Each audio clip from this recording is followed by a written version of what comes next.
especially if you're a girl child, there's this like you'll be the one, you wash, you make sure that your siblings, your younger siblings, have their bath, you cook for them, you make sure that they eat. And if they misbehave, I remember my mom used to beat the hell out of me because my sister misbehaved. See, a teenager is already like a second mother to her siblings because of that's what the parenting is, your responsibility.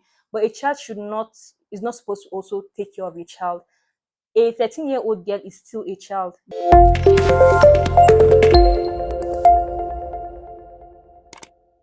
Hey guys, welcome back to my channel once again. I am Chadley and you are welcome to my space. So guys, in today's video, we're going to be talking about, or we're going to be discussing, because I want this to be more of an interactive and engaging topic, about something that I feel like a lot of us have experienced, especially if you're a first child. If you're a firstborn child, you know what I'm talking about. That is you being like a retirement plan for your parents. And I feel like we've all experienced this one way or the other. In fact, we might not even know that we've experienced this, but we have. I know that I have been in situations like that. Um, growing up as a child, as a young child, there are certain things that you hear your parents say, but as at then, like it didn't really dawn on us. Like we didn't really understand um what the whole thing was about or the effect it had on us. For example, growing up as a child, I would hear my family or my mom would say things like, I can't wait when you grow up, you take care of me. When you can't wait for you to grow up and buy me a car or build me a house. And it's something that, like I said, I'm very sure a lot of us have heard. And you just grow up with that thing in your head. You just grow up with that mindset in your head of like, wow, I have to make it. Oh, I have to make it in this life so that I can take care of my parents. I can take care of my siblings. My younger siblings and all that. Now, I, from my mom's side, am like her first child. So to some extent, I do have that experience. I have an elder sister from my father's side, which I'm fortunate. But from my mother's side, I'm her the firstborn. So it's something that I grew up hearing, of like, oh, when you grow up, you take care of me. When you finish school, you get a good job, you take care of me. She didn't say it because she literally she planned her life around me. But I feel like it's like an African thing. If we know, like, we grew up hearing those, like they grew up hearing because their parents said all those things, so it's like a ripple effect, because that's something that they're used to hearing. But I would say for me personally, growing up and hearing all those things really affected me, because from when I was in secondary school and I started realizing how hard it is to get admission in Nigeria. And as a Nigerian, if you're a Nigerian and you're watching this, you know how stressful it is to gain admission, especially if you don't have any connection. So from when I was in like SS1, SS2, I was already getting worried, because to me, without even her knowing that, that I was worrying about those things, I just started thinking of having planned. I lost my dad at a very young age, so it was always her that was taking care of me and my sister. I also had my stepmom, may her soul rest in peace. She was also alive. I had a very good relationship with her, as at then. And they were really working hard to take care of us as like my siblings. So, you always feel like, okay, let me grow up and make money and reduce that, from that level, that stress from them.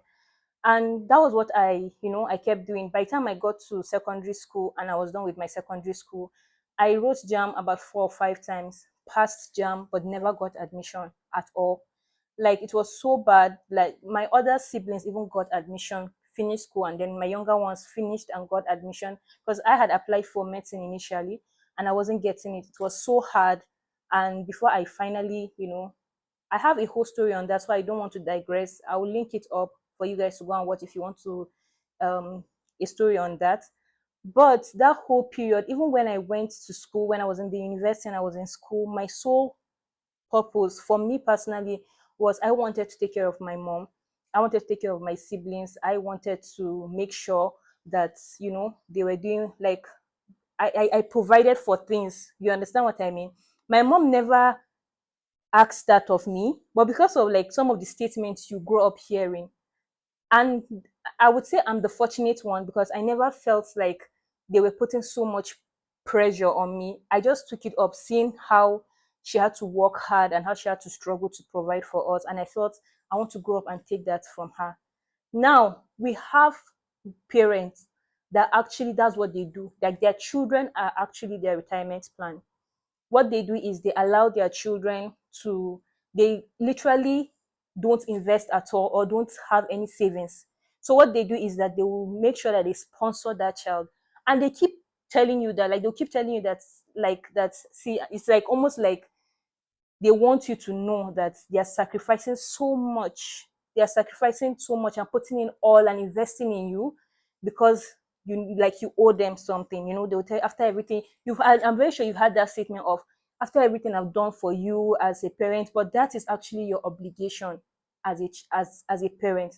When you decide to have a child, whether by choice or by chance, you have to understand that the child did not ask to be brought to the world.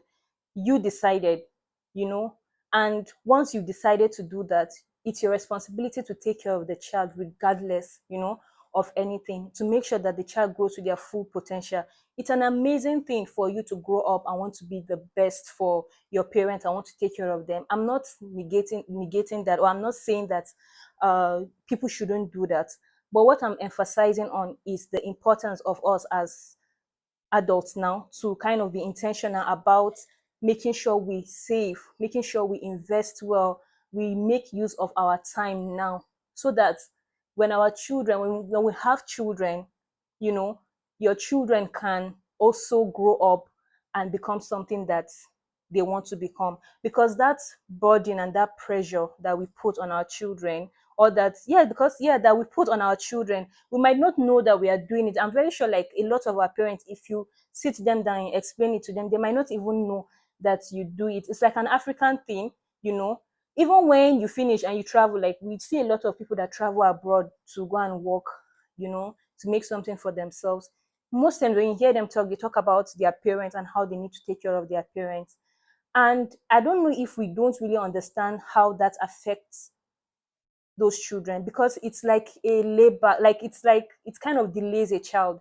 For example, if you have a child, when you put a child that travels abroad and goes to the same school in the same place with like maybe you take them to the same university as someone that, you know, comes from a well-to-do family, that their family are financially stable, you notice that that person tends to go further, because that person doesn't carry, they don't carry the burden and the responsibility of having to take care of their families, or having to take care of, you know, loved ones, or buy houses or buy cars for their families and all that. So they tend to go further because they can focus on this on themselves, they can invest, you know, more and get more in return. So they go further in life, as opposed to a child that knows that people are trusting on me, or you know, even when you have like younger ones that are getting married, they expect you to be the one to send money, you understand, to pay for this and pay for that, and it's a lot of pressure to put on a child, unfortunately. And a lot of our African parents don't really understand that, like they don't really see any reasoning, anything wrong with that. But for us, you know, that are growing up, that we are growing, that we are adults, I'm talking about the millennials now and the Gen Z, that either don't have children, or maybe you have a child now. I feel like it's important for us, the millennials and the Gen Zs that don't have children, or maybe have now, to focus on investing and taking care of ourselves. Nobody has any responsibility, like you don't need to, you don't have to, you cannot feel entitled over your children's money or your children's future. And you can't blame, at this point as an adult, you can blame your parent growing up and say, okay, if they had done this or done that, maybe I would have been in a better place. Fine and good, that is true. But now that you're an adult, you know, and now your life is in your hands and the life of God and the hands of God, it's your choice now, it's your choice, and you have the opportunity now to make something of yourself before you have kids, please. And even as you're having kids and you're taking care of those kids, please make sure you invest. make sure you invest, make sure you save, so that when your children, I don't see anything wrong. Like I said, I don't have an issue with you taking care of your children or your children taking care of you. But it also doesn't hurt for the children to know that even though mommy and daddy cannot physically take care of themselves, at the moment, but they have money, they have finances, they have savings that we can use to take care of them if when they're not feeling fine. Because when you age, the more you age, the more health issues you have. That's just it. The more fragile you become. Your children knowing that you have money saved aside to take care of your needs, to be able to handle things that are needed, makes it easier, makes it easier on them. Also, even them knowing that daddy and mommy are doing well, are financially stable, makes it also easier for them to focus on their careers, focus on their passion, whatsoever purpose they have. It makes it easier for them to focus on it. So I don't know, let me know in the comment section. I don't know if I'm the only one. I'm very sure I'm not the only one, because I've had conversations with people, on different occasions, that have actually told me about like the challenges that they've gone through. If in Nigeria now, we have people that have gone even to the extent of like fraud or ritual self, because they're trying to, take care of family. They're trying to take care of their mothers and their fathers. And some of those mothers don't even care how you get the money. They don't even care. For them, it's like they want to make sure that that money keeps coming, that they are enjoying the fruit of their labor. They'll say enjoy the fruit of their labor. Nigerian parents like to use that part in the Bible of enjoying the fruit of their labor. But at the same time, as much as you want to enjoy the fruit of your labor, let it be a bonus. Let it not be your sole investment, the sole thing you're waiting for. Like, let my child grow up. You have to make yourself happy. You have to fulfill life over everything. I remember when my mindset started changing about that pressure and burden. I have a friend in Uganda. His name is Jojo, and we're having that conversation about him, because he also has that strong, will I say, this strong urge to take care of his parents. Like, he has a very loving family, and they are very close. And I remember he said something, that one day he was praying, and he just felt like the Holy Spirit spoke to him and was like, "That's so like boastful of you to think that you are the only one that will take care of your family. Like, do you think just because of they are now your parents that I'm done with them, or they've reached a certain age that I'm done with them? Like, I still have plans for them. They're still alive for a reason. They still have purpose, and they still have things that they need to achieve. It's not over." And I just kept that in my head, and I keep telling my mom, I'm telling her, I'm like, see, start a business, invest. And which she did. She's like going into it. My mom is a civil servant, but she also does businesses. Because I tell her, I'm like, I want you to be able to take care of yourself also. God forbid anything happens to me or any of my siblings. And so what next? We've had experiences where parents, like, they lose their child that is doing well financially, and they are badly off because they were not doing anything. So we should encourage ourselves, honestly speaking. And even if you're doing well financially, please encourage your parents. Try and get them to start something, start a business, invest something for them. Let them do something. It actually also helps them, instead of them sitting at home and not doing anything, and their mind is all clogged. And before you know it, maybe they are struggling with dementia at some age, or any other of these diseases. So please, we should do better from now on, like, so that we don't keep repeating the same mistakes our parents repeated. you know and also in situations of, like, though the burdens that firstborn children also experience when it comes to the responsibility that the parents put on them when it comes to their siblings. Especially if you're a girl child, there's this like, you're with one, you wash, you make sure that your siblings, your younger siblings, have their bath, you cook for them, you make sure that they eat. And if they misbehave, I remember my mom used to beat the hell out of me because my sister misbehaved, and she would say, "Yeah, you're teaching her bad, what. If that girl misbehaves, it's me, it's on my head." I'm telling you, like, you guys have been through it. But honestly speaking, it's a lot. You see a teenager is already like a second mother to her siblings, because of that's what the parenting is, your responsibility.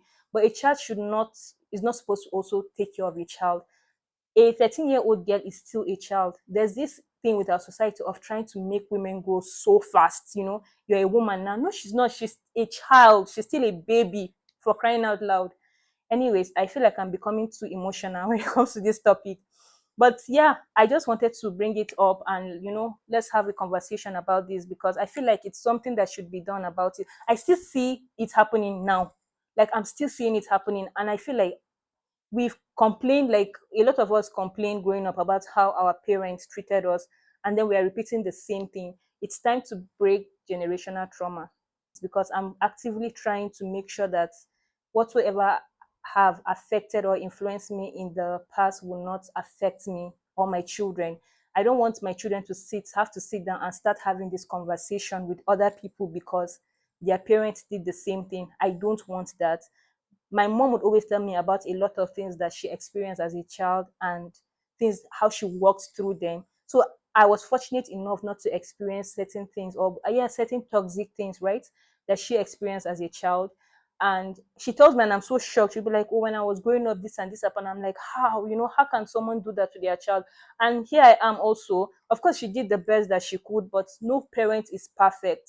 And even also me too, I'm also picking that up. I also want to work on myself so that my children will not have to go through therapy because of the kind of mother they had.